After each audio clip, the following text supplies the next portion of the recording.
In this video, we will talk about SQL case statement. Let me show you this concept with the help of an example. So here in the employees table, you can see we have a hire underscore date column. So using this column, I want to divide the employee records into batches. So here I will write select star and then comma. And then here I will write the case statement.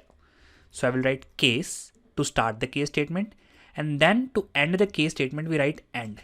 And here we use alias as batch. You will find the significance of this very soon. So here within the case statement, I write when hire underscore date is equal to 19920101. Then I write campus 1. Then when hire underscore date is equal to 19920104. Then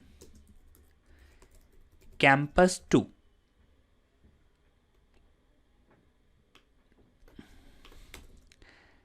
And then I write 8, then campus 3. Else I write NA. Okay. And then I write from employees table. Okay, now let us understand the meaning of this. So it will select all of the columns. It's just that it will also fetch one additional column that we have defined here using the alias as batch, and the value of this column will depend upon the hire underscore date that we have defined in the case statement. So if the hire underscore date is this, then the value of the batch column will be campus 1.